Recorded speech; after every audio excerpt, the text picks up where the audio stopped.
ஹல்லேலூயா. வாசிப்போம். கர்த்தர் கொடுத்த வாக்குத்தத்த வசனம் உபாகமம் 28:11-12 நாம் வாசிப்போம். அடுத்தவர்கள் வாசிக்கும்படி அன்பாய் நான் கேட்டுக்கொள்கிறேன். உபாகமம் 28:11-12. நீ உன் தேவனாகிய கர்த்தரிடத்தில் அன்பு கூர்ந்து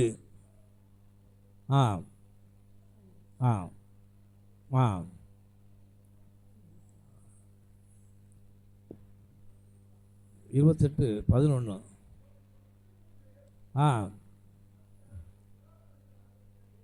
உனக்கு கொடுப்பேன் என்று உன் பிதாக்களுக்கு ஆணையிட்ட தேசத்தில் கர்த்தர் உன் கற்பத்தின் கனியையும் மிருக ஜீவன்களின் பலனிலும் உன் நிலத்தின் கனியிலும் உனக்கு பரிபூர்ண நன்மை உண்டாக கட்டளிடுவார். ஆமேன். 12வது வசனத்தை வாசிப்போம். ஏற்ற காலத்தில் உன் தேசத்திலே மழை பெய்யும், நீ கையிட்டு செய்ய வேலைகள் எல்லாம் ஆசீர்வதிக்கவும் கர்த்தர் தமது நல்ல பொக்கிஷசாலையாகிய வானத்தை திறப்பார். கரங்களை தட்டி கர்த்தருக்கு நன்றி செலுத்துவோம். கர்த்தர் கொடுக்கிற இந்த வாக்குத்தத்தமான வசனங்கள் இந்த வருடத்தின் முதல் வாரத்திலே கர்த்தர் ஆண்டவர் கொடுத்த ஆணையிட்டு சொன்ன வாக்குத்தத்தத்தை இந்த வருடத்தில் தேவன் உங்களுக்கு என்ன வாக்குத்தத்தத்தை கொடுத்திருக்கிறாரோ, இஸ்ரவேலருக்கு தேவன் வாக்குத்தத்தம் பண்ணினார். பாலும் தேனும் ஓடுகிற கானான் தேசத்தை நான் உங்களுக்கு கொடுப்பேன் என்று கர்த்தர் சொன்னார். அதை அப்படியே நிறைவேற்றினார். ஹல்லேலூயா. ஏனென்றால் வாக்குத்தத்தத்தை நிறைவேற்றுகிற தேவன் தான் நம்முடைய தேவன். வாக்குத்தத்தத்தின்படி நம்மை ஆசீர்வதிக்கிற தேவன். ஏனென்றால் அது ஒரு உடன்படிக்கை. ஆண்டவர் அந்த வாக்குத்தத்தத்தை நமக்கு கொடுத்து அதன்படி நான் செய்வேன் என்று நமக்கு ஆணையிட்டு சொல்லுகிறார். ஹல்லேலூயா. அவர் ஆணையிடுகிறார். பாருங்கள், அந்த சத்தியமுள்ளவர் ஆணை இந்த வருடத்தில் உங்களுக்கு கொடுத்த வாக்குத்தத்தம், சபைக்கு கொடுத்த வாக்குத்தத்தம், பர்சனலாக எந்த வாக்குத்தத்தத்தை அவர் கொடுத்திருக்கிறாரோ அந்த வாக்குத்தத்தத்தை நிச்சயமாக உங்கள் வாழ்க்கையில் நிறைவேற்றுவார். அதை இந்த வருடத்தில் எதிர்பாருங்கள். ஹல்லேலூயா. இந்த வருடத்தில் என்ன செய்யுங்க? எதிர்பாருங்கள். ஏனென்றால் வாக்குத்தத்தத்தை குறித்து நாம் அநேக சமயங்களிலே வருடத்தின் முதல் நாள் அந்த வாக்குத்தத்தத்தை கேட்குறோம், அதை அப்படியே என்ன செய்கிறோம்? மறந்து விடுகிறோம்.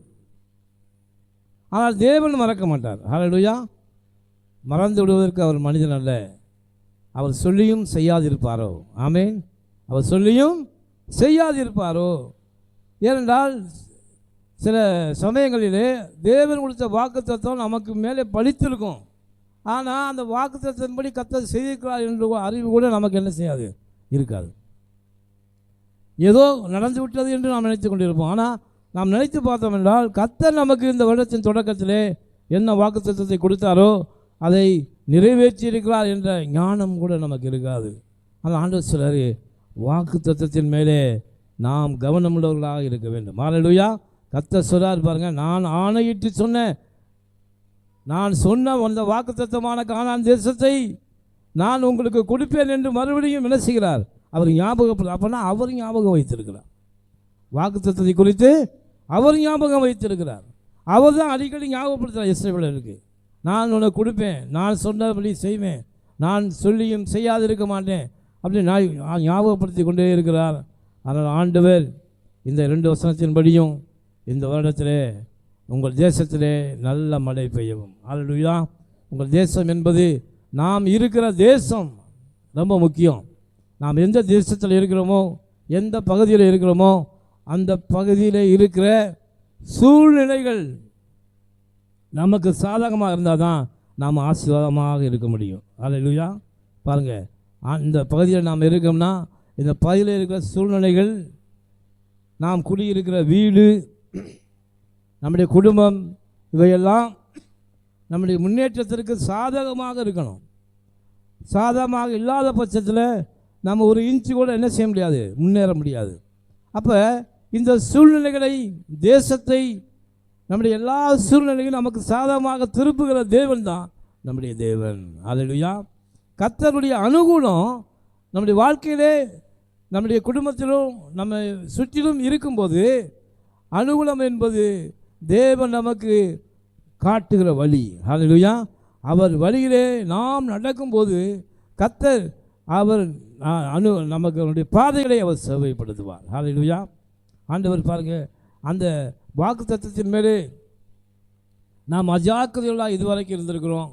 ஆனால் இந்த வருடத்தில் ஆண்டவர் நமக்கு என்ன வாக்குத்தத்தம் கொடுத்தாரு? யாராவது சொல்ல முடியுமா? புது வருடத்தில் என்ன வாக்குத்தத்தம் நமக்கு? ஹல்லேலூயா. என்ன வாக்குத்தத்தம்? எழும்பி பிரகாசி, உன் ஒளி வந்தது. ஹல்லேலூயா. இந்த வருடத்தில் சபைக்கு கர்த்தர் என்ன சொல்கிறார்னா, இங்கே வந்திருக்க எல்லாத்துக்குமே அதுதான், ஸ்டாண்ட் அண்ட் சைன். ஹல்லேலூயா. நம்முடைய குறிக்கோளெல்லாம் என்னவாக இருக்கணும்? இந்த வருடம் முழுவதும் எழும்பணும், பிரகாசிக்கணும். ஆமேன். எழும்பணும், பிரகாசிக்கணும், எழுந்து நிற்க வேண்டும், பிரகாசிக்கணும். இன்றைக்கி அநேக எழும்பி என்ன, அதாவது சில பிரச்சனைகள்னாலும் வேதனைனாலும் பிசாசம் நம்மளை போட்டு என்ன செய்கிறான்? அமிழ்த்தி நாம் எழுந்து முன்னேற விடாதபடி தடை செய்கிறது தான் அவனுடைய வேலை, அவனுடைய தந்திரம். அதனால் ஆண்டவர் சொல்றனா, நீ அப்படி இருக்காது, எழுந்து நிமிர்ந்து நில். ஹல்லேலூயா. எழுந்து நிமிர்ந்து நில். நிற்கிறது மாத்திரமல்ல, பிரகாசமாக இருக்கணும். ஏன்னா உன் ஒளி வந்தது. ஆண்டவருடைய ஒளி நமக்குள்ளே வந்திருக்கிறது. ஆண்டவருடைய ஒளி என்பது தேவனுடைய வார்த்தை. அந்த வார்த்தை நமக்குள்ளே வந்துருச்சுன்னா நம்ம பிரகாசமாக என்ன செய்யணும்? எரிய ஆரம்பிக்கணும். அப்போ தான் நமக்கும் பிரயோஜனம், நம்மை சுற்றி இருக்கிறவர்களுக்கும் அது பிரயோஜனமாக இருக்கும். பாருங்கள், பிசாசு தந்திரம் என்னென்னா, நம்முடைய எண்ணங்களிலும் செயல்களிலும் பலவீனத்தை கொடுத்து, இதெல்லாம் நம்மளால் முடியாது, இதெல்லாம் நம்மாக்க நடக்காது, இதெல்லாம் ஒன்றும் நம்மளால் செய்ய முடியாது, மற்றவர்களைப் போல என்னால் பிரகாசிக்க முடியலை அப்படின்னு நீங்கள் நினைத்து உங்களை அமுக்கி வைத்திருக்கிற அந்த பிரச்சனைகளிலிருந்தும் வேதனைகளிலிருந்தும் நீங்கள் விடுபட்டு கர்த்தர் மேலே நம்பிக்கை வைத்து நீங்கள் எழுந்து என்ன செய்யணும்? முயற்சி பண்ணி எழுந்து நின்றீங்கன்னா கர்த்தர் உங்களை பிரகாசிக்க வைப்பார். ஹல்லேலூயா.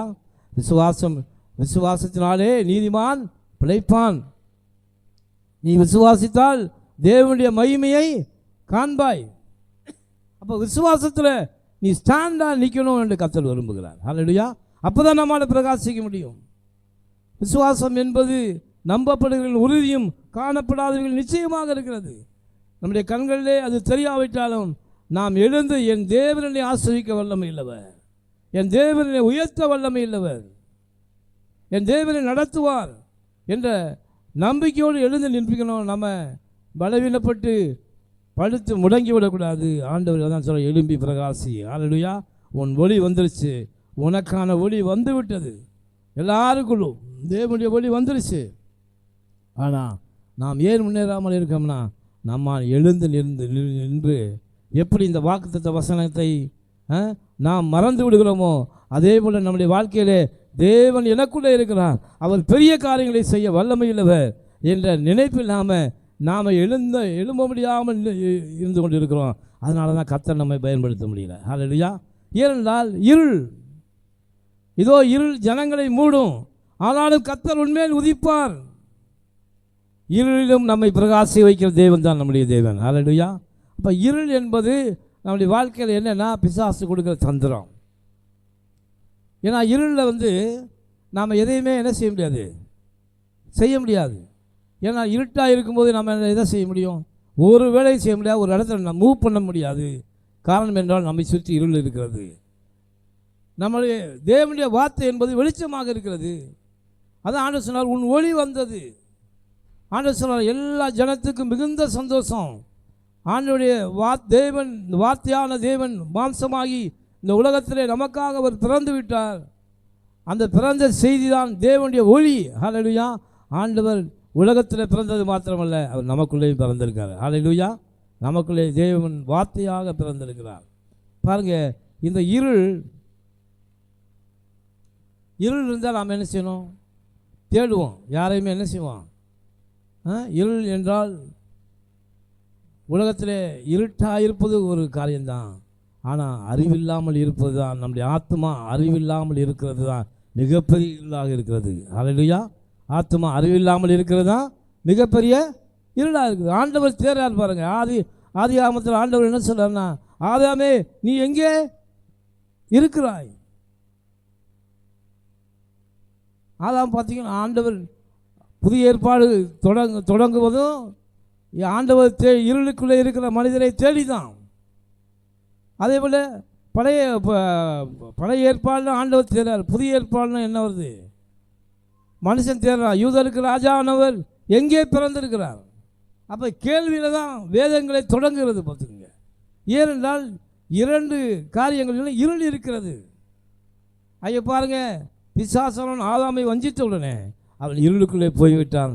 அதனால தான் ஆண்டவர் என்ன சொல்றாரு, ஆதாமே நீ எங்கே இருக்கிறாய்? ஹல்லேலூயா. ஆண்டவர் வெளிச்சமாக இருக்கிறார். அந்த வெளிச்சத்துக்கு தேவன் என்ன செய்கிறார்? ஆதாமை அழைக்கிறார். வசனம் வாசிங்க, ஆதியாகமம் 3:9 வாசிங்க.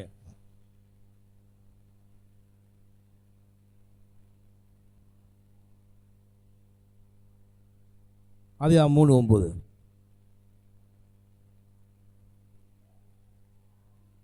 ஆதாமை கூப்பிட்டு நீ எங்கே இருக்கிறாய் என்றார். ஹல்லேலூயா. அப்போ ஆண்டவர் இங்கே அழைக்கிறார். நம்ம ஆதாமே நீ எங்கே இருக்கிறாய்? அவன் வெளிச்சத்தில் இருந்திருந்தானா கண்டிப்பாக என்ன அவன் பிரகாசமாக இருந்திருந்தானா கண்டிப்பாக அவர் பார்த்துருப்பார். ஏனென்றால் தேவ பிரசன்னத்திலே ஆதாம் இருக்கிற வரைக்கும் அவனோடு கூட தேவன் உலாவினார், அவனோடு கூட நடந்தார். வசனம் சொல்வது, குளிர்ச்சியான வேளையிலே தேவன் ஆதாமோடு ஏவாளோடு என்ன செய்தார்? அந்த தோட்டத்திலே உலாவினார். ஆனால் என்று பிசாசுடைய வார்த்தையை கேட்டு அவன் பிசாசின் வழியிலே போனானோ அன்றே அவனுடைய ஆத்மா இருளாகிவிட்டது. அவன் கர்த்தருடைய கண்களுக்கு புலப்படாமல் போனான். ஹல்லேலூயா. ஆதாம் ஆண்டவரை தேடுறார் வந்து. அது வரைக்கும் ஆண்டவர் அவனு கூட உலாவின தேவன் இப்போ வந்து தேடுறார். ஏன்னா அவன் இருளுக்குள்ளே இருக்கிறான். அந்த இருள் ஆதாமில் வந்த இருள் இன்று வரைக்கும் அது கிரியை செய்கிறது. மனிதன் இருளுக்குள்ளே வாழ்கிறான். ஹல்லேலூயா. அதனால தான் வெளிச்சம் உதித்தது. ஹல்லேலூயா. ஆண்டவராய் இயேசு வெளிச்சமாய் மீண்டும் வந்தார். பாருங்கள், இப்போது மனுஷன் ஆண்டவர் தேடலாம், பிசாசு என்ன தேடலாம்?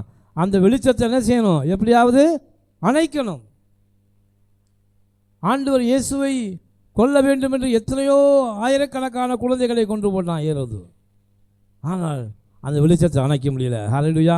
ஏனென்றால் நம்முடைய ஆண்டவர் இயேசு நித்திய வெளிச்சமாக இருக்கிறார். கரங்களை தட்டி கர்த்தருக்கு நன்றி செலுத்துவோம். ஹல்லேலூயா. அவர் நித்திய வெளிச்சமாக இருக்கிறார். அவரால் ஒன்றும் செய்ய முடியவே முடியாது. அந்த வெளிச்சம் நமக்குள்ளே வந்திருக்கிறது. அதனால தான் ஆண்டவர் சொல்றாரு, எழும்பி பிரகாசி உன் ஒளி வந்தது. ஹல்லேலூயா. ஏனென்றால் வேதம் சொல்லுகிறது, தேவனாலே கூடாத காரியம் ஒன்றுமே இல்லை. நாம் தான் முயற்சி பண்ணாமல் இருக்கிறோம். எந்த முயற்சியும் நாம் செய்யலை. ஏன்னா சில பெரிய காரியங்களை நம்மால் செய்ய முடியாது என்று நாம் நினைத்து கொண்டு இருக்கிறோம். இல்லை, with God all things are possible. Hallelujah. தேவன் நமக்குள்ளே இருக்கும்போது நம்மால் செய்ய முடியாத ஒரு காரியம் ஒன்றுமே இல்லை. மனுஷனால் இது கூடாதுதான், தேவனாலே எல்லாம் கூடும். அதுதான் வெளிச்சம். ஹல்லேலூயா. தேவனாலே அந்த ஒளி தான் நமக்குள்ளே இருக்கு. ஆண்டவர் என்ன சொன்னார்? லாசரை பார்த்து, மரித்து 4 நாள் ஆயிற்று, ஐயா அவன் இறந்து போயிட்டான் என்று கூட பிறந்த சகோதரிகள் அழுதார்கள். ஆனால் ஆண்டவர் என்ன சொன்னார்? இல்லை. ஹல்லேலூயா. பாருங்க, அவன் உறக்கமாக இருக்கிறான். ஹல்லேலூயா. அவன் எப்படி இருக்கான்? தூங்கிக்கிட்டு இருக்கான். கவலைப்படாதீங்க, தூங்கிக்கிட்டு இருக்கான். மரித்து 4 நாட்களான 40 ஆனாலும் எழுப்பக்கூடிய வல்லமையுள்ள ஒளி ஆண்டவராய் இயேசுக்குள்ளே இருக்கிறது. ஹல்லேலூயா. அதே ஒளி தான் நமக்குள்ளே இருக்கிறது. நம்மாலையும் எழுப்ப முடியும், பெரிய காரியங்களை நம்மால் செய்ய முடியும். அதுதான் இந்த வருடத்தில் ஆண்டவர் சொல்றாரு, ஸ்டாண்ட் அண்ட் ஷைன். ஹல்லேலூயா. இந்த வருடத்தினுடைய நம்முடைய கோல் என்னென்னா, நம்முடைய மந்திரம் எழும்பி நிற்க போகிறோம், பிரகாசிக்க போகிறோம். ஹல்லேலூயா. இந்த பிரகாசமானது இந்த உலகமெங்கு பிரகாசிக்கக்கூடிய பெரிய வெளிச்சமாக மாறப்போகிறது. ஹல்லேலூயா. இந்த வருடத்திலே நாம் எதையெல்லாம் நம்ம வாழ்க்கையில் இதுவரை செய்ய முடியாது இருந்தோமோ அந்த காரியத்தை நாம் செய்ய போகிறோம். ஆண்டவருடைய துணையோடு நாம் செய்ய போகிறோம். எதையெல்லாம் நம்மால் முடியாது என்று நினைத்துக் கொண்டிருக்கிறோமோ அந்த காரியத்தை கர்த்தரோடு முடிக்கப் போகிறோம். ஹல்லேலூயா. அதனால தான் எழுமனு பிரகாசிக்கணும். இனிமே நாம் முழங்கால கட்டி கொண்டு ஐயோ என்னால் முடியலைன்னு உட்காரக்கூடாது. இந்த வருடத்தில் எழும்பி நிமிர்ந்து நிற்கணும். ஹல்லேலூயா. கர்த்தர் அதுதான் என் கூட பேசினார். இரவு முழுவதும் ஆண்டவர் பேசினார். எனக்கு அநேக நேரம் தூக்கமே வரல. ஆண்டவர் சொன்னார், எழுந்து பிரகாசி. ஹல்லேலூயா. ஏன்னா உனக்குள்ளே என் ஒளி இருக்கிறது. உனக்குள்ளே அந்த ஒளியை எவனாவது விளக்கை கொளுத்தி தண்டின் மேல் வைக்காமல் மரக்காலிலே மூடுவானோ? இப்படித்தான் என் ஜனங்கள் மூடி வைத்திருக்கிறார்கள் என் ஒளியை. அந்த மரக்காலை எடுத்துட்டு என் விளக்கை எடுத்து ஸ்டாண்ட் மேலே வை, அந்த அறை முழுவதும் பிரகாசமாக இருக்கும். ஹல்லேலூயா. உங்கள் ஒளியை இந்த இடத்துல ஏற்றி வையுங்கள். இந்த பகுதி முழுவதும் பிரகாசமாக மாறும். உங்கள் குடும்பம் பிரகாசமாக மாறும். உங்கள் பிள்ளைகளுடைய வாழ்க்கை பிரகாசமாக மாறும். ஏனென்றால் கர்த்தருடைய ஒளி நமக்குள்ளே வந்து விட்டது. ஹல்லேலூயா. கர்த்தருடைய ஒளி நமக்குள்ளே வந்து விட்டது. நாம் தான் என்ன செய்யணும்? இது எப்படி நடக்கும், இது எப்படி முடியும் என்று நினைத்து கொண்டு இருக்கிறோம். இல்லை, முயற்சி பண்ணால் ஆண்டவரோடு சேர்ந்து நீங்கள் எழுந்து முயற்சி பண்ணினா நிச்சயமாகவே நீங்கள் நினைத்த கோலை அடைய முடியும். ஹல்லேலூயா. அது எப்படிப்பட்ட காரியமாக இருந்தாலும் பரவாயில்ல. ஹல்லேலூயா. பாருங்கள், உம்மாலே நான் ஒரு சேனைக்குள் பாய்வேன். ஒருவன் 1000 பேரையும் 2 பேர் சேர்ந்தால் 10000 பேரையும் துரத்த நம்மால் முடியும். சவுலுடைய மகன் யோனத்தான், பெலிஸ்தர்கள் லட்சக்கணக்கான பேர் இறங்கி வந்திருந்தான். ஆண்டவர்கிட்ட அவன் தைரியமாக கேட்டான், ஆண்டவரே நான் ஒருத்தன் போதும், என் கூட ஒருத்தன், ஒருவன் 1000 பேரையும் 2 பேர் 10000 பேரை துரத்துவான். அவன் சொன்னான், நான் ஒருவனாய் போய் அந்த சேனையை முறியடிக்க என்னால் முடியும். காரணம் என்னன்னா, யுத்தம் கர்த்தருடையது. ஹல்லேலூயா. நம்முடைய யுத்தம் நம்முடையதல்ல. உலகத்தாருக்கு வேணாம், அவன் மாம்சப்படி அவன் யுத்தம் பண்ணலாம். ஆனால் நாம் யுத்தம் பண்ணணும்னா நாம் யுத்தம் பண்ண வேண்டிய அவசியம் இல்லை. நீ கத்தியை கையில் எடுத்தினா, ஹல்லேலூயா, நீ கத்தி வாள் என்பது தேவனுடைய வார்த்தையை தான் சொல்கிறேன். நீங்கள் மாம்சப்படி கத்தியை கை எடுக்கக்கூடாது. தேவனுடைய வார்த்தையை நீங்கள் கையில் எடுத்தீங்கன்னா எதிரிகள் மடிந்து விடுவார்கள். பிசாசானவன் மடிந்து விடுவான். உங்களை ஆசிரியக்கூடாதபடி தடை செய்கிற பொல்லாத அசுத்த ஆவிகள் உங்களை விட்டு ஓடி போகும் என்று கர்த்தர் சொல்கிறார். அதனால தான் இந்த வருடத்தில் எது நடக்க முடியும், எதுவும் செய்ய முடியாதோ, நடக்க முடியாதோ, இதெல்லாம் இப்படிலாம் என்னால் வர முடியுமா, இப்படிலாம் என்னால் முடியுமா என்று நினைத்து கொண்டிருக்காத. Stand and shine. ஹல்லேலூயா. உங்கள் உள்ளத்தில் இந்த வார்த்தையை அடிக்கடி சொல்லுங்கள், எழுந்து நிமிர்ந்து நிற்பேன், நான் பிரகாசிப்பேன். ஹல்லேலூயா. என் குடும்பத்துக்கு பிரகாசமாக இருப்பேன், இந்த ஊருக்கு பிரகாசமாக இருப்பேன், இந்த உலகத்துக்கே பிரகாசமாக மாறப்போகிறேன். அதனால தான் ஆண்டு இந்த வாக்குத்தத்தத்தை கொடுத்துருக்காரு, எழும்பி பிரகாசி, உன் ஒளி வந்தது, கர்த்தருடைய மகிமை உன்மேல் உதித்தது, நீ விசுவாசித்தால் தேவனுடைய மகிமையை காண்பாய். ஏன் ஆண்டவர் சொல்லிட்டாரு, ஏசாயாவிலே சொல்லிட்டாரு, மகிமை உன்மேல் உதித்தது. அதான் புதிய ஏற்பாட்டில், நீ விசுவாசித்தால் தேவனுடைய மகிமையை உன்மேலே காண்பாய். கர்த்தருடைய மகிமை இருக்குது. ஆனால் நாம் தான் என்ன செய்கிறோம், அந்த மகிமையை வச்சுக்கிட்டு என்ன செய்கிறோம், நாம் சும்மா உட்காந்துட்டு இருக்கோம். இல்லை, பெரிய காரியங்களை செய்ய புறப்பட்டு போங்கள். ஹல்லேலூயா. பெரிய காரியங்களை செய்ய புறப்பட்டு போங்கள், ஜெபியுங்கள், மரித்தோரை உயிரோடு எழுப்புங்கள். கர்த்தர் தான் சொல்கிறாரு. ஆண்டவர், எனக்கு இருக்கிற இந்த ஒளியானது மிகவும் வல்லமை உள்ளது. ஹல்லேலூயா. பாருங்கள், கர்த்தர் பெரிய காரியங்களை செய்ய வல்லமை உள்ளவர். அதனால தான் ஆண்டவர் சொல்லி, ஆதாமே நீ எங்கே இருக்கிறாய், நீ இருளுக்குள்ளே இருக்கிறாய். வா. பாருங்கள், வாசிங்க, எசேக்கியேல் 22:30 வாசிங்க.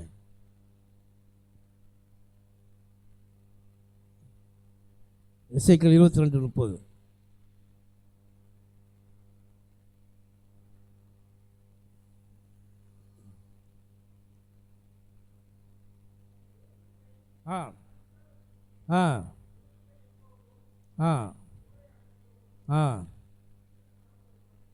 ஒரு மனுஷனை நான் தேடினேன், ஒருவனையும் காணேன். ஹல்லேலூயா. ஒரு மனுஷன் ஆதாம் ஆண்டவர் தேடுறாரு. ஆதாமே நீ எங்கே இருக்கிறாய்? ஆண்டவருக்கு தேவை ஒரு மனுஷன் போதும். உங்கள் பகுதிக்கு நீங்கள் ஒரு ஆள் போதும். ஹல்லேலூயா. திறப்பிலே நிற்கவும் நான் ஒரு மனிதனை தேடினேன். ஆண்டவர் தேடுறார், ஆதாம் அப்படி தான் தேடுறாரு. ஆதாமே நீ எங்கே இருக்கிற, உன்னை கொண்டு நான் செய்ய வேண்டிய திட்டங்கள் இந்த பூமியில் ஏராளமாக இருக்கிறது. ஆனால் என்னுடைய திட்டத்திற்கு நீ மறுத்து என்னுடைய பேச்சை கேட்காம பிசாசுடைய பேச்சை கேட்டு விழுந்து போய்விட்டாய். இருந்தாலும் பரவாயில்ல, என் குமாரனுடைய ரத்தம் உன்னை பாதுகாக்க வல்லமையுள்ளதாக இருக்கிறது. அதனால் ஆதாம ஆண்டவர் கை கழுவி விடலை, ஆண்டவரை ஆதாமை தேடினார். ஹல்லேலூயா. நீங்கள் நினச்சிடலாம், ஆண்டவரே நான் உன் சமூகத்தை விட்டு தூரம் போய்விட்டேன், நான் பாவியாகிவிட்டேன், நான் இப்படி ஆகிட்டேன் என்று நீங்கள் கவலைப்படாதீங்க. தேவனுடைய திட்டம் உங்கள் மேலே இருக்குது, அது உங்கள் மேல் வந்து பலிக்கும். ஹல்லேலூயா. அது உங்களை கர்த்தர் கைவிடவே மாட்டார், அவருடைய திட்டம் மாறாது. வீழ்ந்து போன ஆதாமை ஏன் தேடணும் ஆண்டவர்? ஆதாமை நீ எங்கே இருக்கிறாய்? பாருங்க, ஆண்டவர் ஆதாமை தேடினார். அங்கேயே ஒரு ஆட்டுக்குட்டி அடித்தார். அந்த ஆட்டுக்குட்டி வேற யாரும், ஆண்டவரை இயேசு.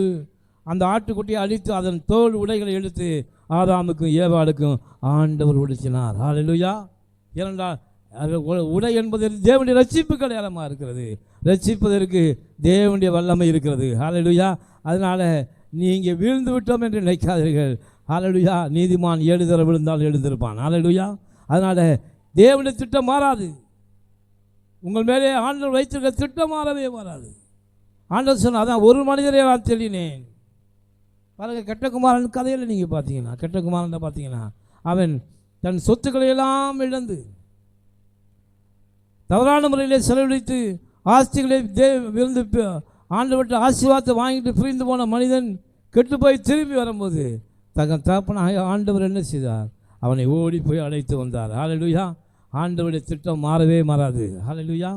ஆண்டவருடைய திட்டம் என்ன செய்யாது? ஒரு நாளும் மாறாது. அவர் உன்னை தேடிக்கொண்டே இருக்கிறார். ஹல்லேலூயா. ஏன் தெரியுமா? எழும்பி பிரகாசிக்கக்கூடிய ஒரு நபர் பேரும் ஆண்டவர் அந்த பகுதியில் பெரிய காரியங்களை செய்ய வல்லமை உள்ளவர். ஹல்லேலூயா. பாருங்கள், அதான் ஆண்டவர் பாருங்கள், ஆண்டவர் எங்கே இருக்கிறார்? புதிய ஏற்பாட்டில் பாருங்கள், மத்தேயு 2:2 வாசிங்க. மத்தேயு 2:2. யூதருக்கு ராஜாவாக பிறந்திருக்கிறவர் எங்கே? ஹல்லேலூயா. அடுத்து பாருங்க, அவன் தேடலாம். ஏனென்றா முதல்ல ஆண்டவர் வெளிச்சமுள்ள மனிதனை தேடினார். ரெண்டாவதாக வெளிச்சமாக இருக்கிற மனுஷன் தேடி அழிப்பதற்காக ராஜாவான பிறந்திருக்கிற எங்கே? ஹல்லேலூயா. வாசிங்க லூக்கா 11. ஆண்டவர் தேடுறார் பாருங்க. லூக்கா 11:9.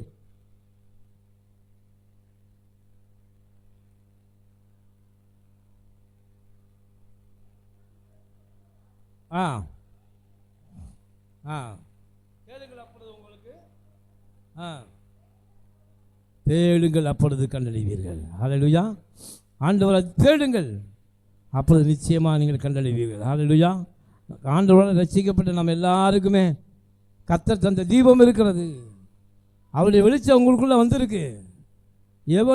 ஒருவன் ஆண்டவர் ஏன் அந்த 5 தாளந்து கதையை ஏன் சொல்லணும்? 5 தாளந்து 3 தாளந்து ஏன் அந்த உதாரணத்தை ஏன் ஆண்டவர் சொல்கிறார்னா, ஆண்டவர் ஒவ்வொருவருக்கும் தாளந்துகளை கொடுக்கிறார். ஆனால் அவர்கள் அதை சரியாக பயன்படுத்தாதனால தான் நம்முடைய வாழ்க்கையிலே அவர்கள் எட்ட முடியாத இலக்குகளை தேவன் ஆண்டு பாருங்கள், உலக தோற்றம் முதல் உங்களுக்காக ஆயத்தம் பண்ணப்பட்டு வைக்கப்பட்ட ஆசீர்வாதத்தை எந்த மனிதனுடைய கண்கள் காணவும் இல்லை. இன்றைக்கி நம்ம நினைக்கிறோம் ஆண்டவர் நம்ம ஆசீர்வதிச்சா அநேகர் கண் வைத்து விடுவார்கள் என்று நினைக்கிறோம். இல்லை, அதனால தான் ஆண்டவர் நமக்கு இருக்கிற ஆசீர்வாதத்தை யாருடைய கண்களுக்கு தெரியாமல் உங்களுக்கு மறைத்து வைத்திருக்கிறார். ஹல்லேலூயா. அது உங்கள் கண்களுக்கு மட்டும்தான் தெரியும். ஆமேன். ஏன்னா அடுத்தவன் அதை பார்த்துட்டானா என்ன செஞ்சிடுவான்? அவன் அபகரித்து விடுவான் என்று ஆண்டவர் யாருடைய கண்களுக்கு உலக தோற்றம் முதல் உங்களுக்காக ஆயத்தம் பண்ணி வைக்கப்பட்ட ஆசீர்வாதங்களை ஒருவருடைய கண்களும் காணவில்லை, ஒருவர் அதை கேட்கல. ஏன்னா ஆண்டவர் ஆதியில் என்ன பண்ணார்? ஏதேன் தோட்டத்தை பப்ளிக்கா ஆதாம் ஏவாளும் கொடுத்தாரு. அதை பப்ளிக்காக இருந்ததுனால தான் பிசாசு என்ன பண்ணிட்டான்? ஆஹா, அவன் பார்த்துட்டு தான் இறங்கி வந்துட்டான். இறங்கி வந்து ஏதேன் தோட்டத்தில் அதிகாரத்தை அவன் பிடுங்கி கொண்டான். ஆனால் இனிமே புதிய ஏற்பாட்டில் ஆண்டவர் இயேசு கிறிஸ்து நமக்கு கொடுக்க போகிற ஆசீர்வாதத்தை யாரும் தட்டி பறிக்கவே முடியாது. கரங்களை தட்டி கர்த்தருக்கு நன்றி செலுத்துங்க. ஏனென்றால் அது ஒருவருடைய கண்களுக்கும் தெரியாது, ஒருவரும் அதை காணவும் இல்லை, அதை கேட்கவும் இல்லை, அதை பேசவும் இல்லை. அப்படிப்பட்ட ஆசீர்வாதம் தான். அதனால தான் எழும்பி நாம் என்ன செய்ய வேண்டும்? பிரகாசிக்க வேண்டும். ஹல்லேலூயா. பாருங்கள், நாம் ஏனென்றால் ஒரு உதாரணத்தை நம்ம பார்க்கலாம். பாருங்கள், யாத்திராமம் 14:1 வாசிங்க.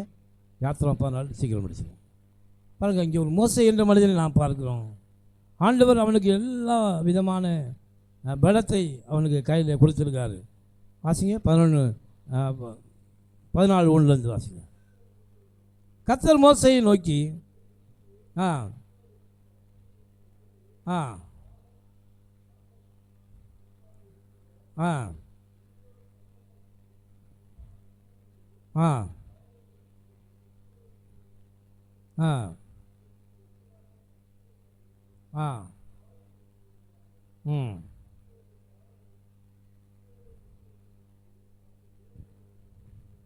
ஆ அவர்கள் தேசத்திலே திகைத்து தருகிறார்கள். ஹல்லேலூயா.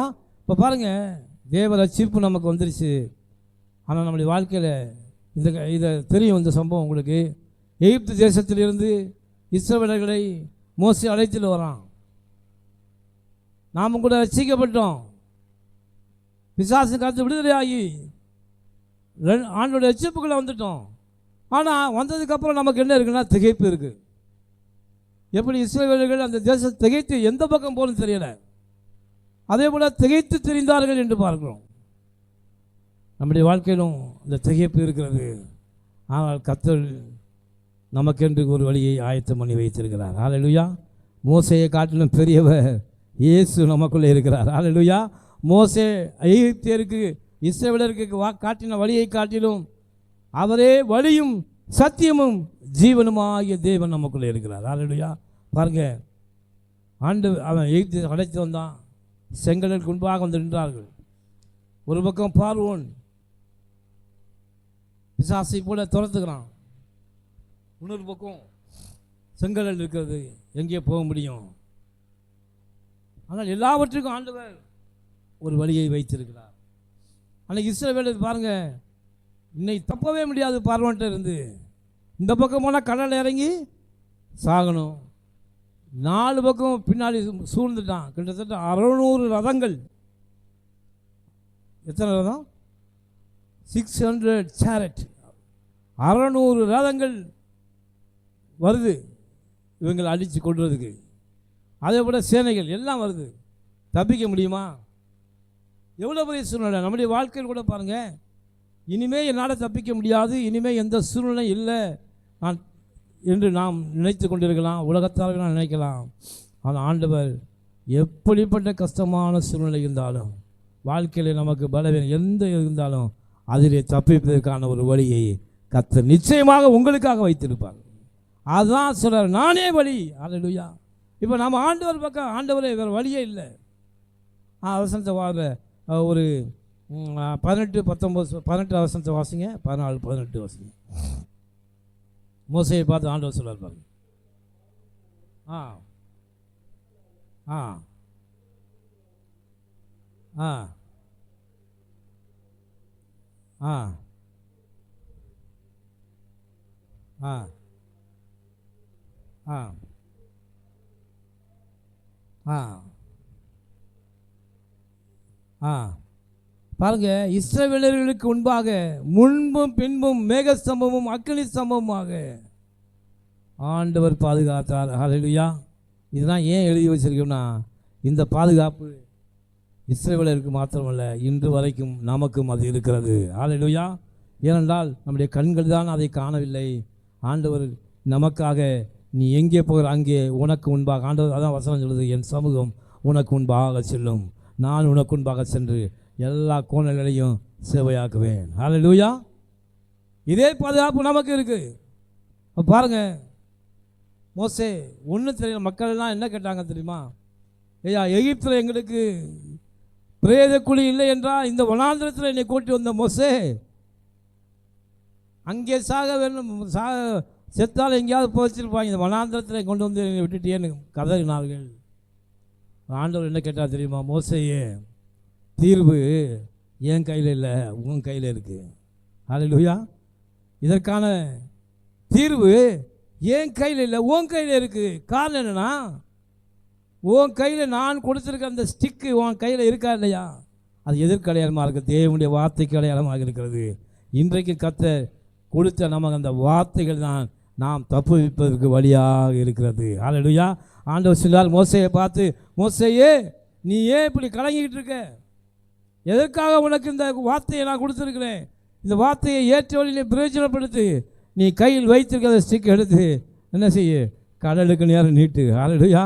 அவன் அது வரைக்கும் என்ன செய்ய முழிச்சுக்கிட்டு இருந்த ஆண்டவர் சொன்னார், நீ எதற்கு அந்த ஸ்டிக்கை நீட்டினப்போ என்ன நடந்துச்சு அப்படின்னா, கடல் இரண்டாக பிளந்தது. ஹல்லேலூயா. கடல் எப்படி இரண்டாக பிளந்தது? ஆவியானவர் சொல்கிறாரு, ஒரு குதிரை வனாந்தரத்தில் இருக்கிற புல்வெளி எப்படி இருக்கும்னா அப்படியே சமமாக அப்படியே அழகாக இருக்கும். புல்வெளியில் எப்படி இருக்கும்? நடக்கிறதுக்கே மனுஷன் நடக்கிறதுக்கே மெத்தையில் நடக்கிறது மாதிரி இருக்கும் இந்த புல்வெளி. அப்படி ஒரு குதிரை அந்த வனாந்தரத்தில் எப்படி ஜெய்ஜாண்டிகா ஃப்ரீயாக நடந்து போவது போல இஸ்ரவேலர்கள் செங்கடலை கடந்து நடந்து போனார்கள். ஹல்லேலூயா, ஹல்லேலூயா. ஏன் ஆண்டவர் இந்த வார்த்தையை சொல்கிறார் பரிசுத்த ஆவியானவர்னா, உன் வாழ்க்கையில் நான் கொடுத்திருக்கிற அந்த வார்த்தையானது உன் வாழ்க்கையை எளிதாக மாற்றும். நீ ஜெய்ஜாண்டிக நடந்து போவ. ஹல்லேலூயா. எப்படி போவ? அதனால் ஆண்டவர் கர்த்தருடைய மகிமை உன்மேல் உதித்தது, எழும்பி பிரகாசி. ஹல்லேலூயா. உனக்குள்ளே ஹல்லேலூயா தேவனுடைய வார்த்தை என்கிற ஒளி வந்து விட்டது. அந்த ஒளி உனக்குள்ளே இருக்கு, பயன்படுத்தாமல் இருக்கிறது நீ தான். ஹல்லேலூயா. நீ அதை சரியான விதத்தில் பயன்படுத்தினால் உன் வாழ்க்கை மகிமையுள்ளதாக மாறும் என்று கர்த்தர் சொல்றார். ஹல்லேலூயா. உன் வாழ்க்கை எப்படி மாறும்? மகிமையாக மாறும். கர்த்தருடைய மகிமை உன்மேல் உதித்தது. அதனால் எவ்வளவு இருள் இருந்தாலும் நீங்கள் வேதத்தை தினமும் வாசியுங்கள். ஹல்லேலூயா. வேதத்தை வாசியுங்கள். வேதம்தான் வெளிச்சத்தை கொடுக்கிறது, வல்லமையை கொடுக்கிறது, பலனை கொடுக்கிறது, நம்முடைய குறைவுகளை நிறைவாக்குகிறது. ஹல்லேலூயா. அந்த வேதத்தின் வெளிச்சத்தில் தான் நாம் நடக்கணும். ஹல்லேலூயா. இந்த உலகத்தால் போடுகிற வெளிச்சத்தில் நாம் நடக்கவே கூடாது. உலகத்தால் சொல்லுகிற எந்த ஆலோசனையும் கேட்கக்கூடாது. கர்த்தர் நமக்கு என்ன, அவர் உங்களுக்கு என்ன சொல்லுகிறாரோ அதன்படி செய்யுங்கள். ஹல்லேலூயா. ஆண்டவர் சொன்ன வார்த்தையின்படி நடந்தால் நீங்கள் மிக விரைவில் நீங்கள் எழும்பி பிரகாசிப்பீர்கள். ஹல்லேலூயா. அதனால் அடிக்கடி சொல்லுங்கள், ஸ்டாண்ட் அண்ட் சைன். ஹல்லேலூயா. இந்த வருடத்தில் நான் எழும்ப போகிறேன், பிரகாசிக்க போகிறேன், ஆசீர்வதிக்கப்பட போகிறேன். ஹல்லேலூயா. இதுதான் நம்முடைய தாரக மந்திரமாக இந்த வருடத்தில் இருக்கணும். அதனால் ஆண்டவர் கொடுத்த இந்த வாக்குத்தத்தத்தின்படி நிச்சயமாகவே கர்த்தர் நம்மை ஆசீர்வதித்து இந்த வருடத்தில் உயர்த்த பண்ணுவார். இந்த வார்த்தையை கேட்கிற பிள்ளைகள் எல்லாரையும் கர்த்தர் நிச்சயமாக ஆசீர்வதிப்பார். கண்கள் மூடி ஜெபம் பண்ணுவோம். ஹல்லேலூயா. சர்வ வல்லமையுள்ள ஆண்டவரே, எங்கள் பரலோகத்தின் தேவனை நாங்கள் போய் துதிக்கிறோம். கர்த்தாவே, பிள்ளைகளோடு நீர் பேசின நல்ல வார்த்தைகளை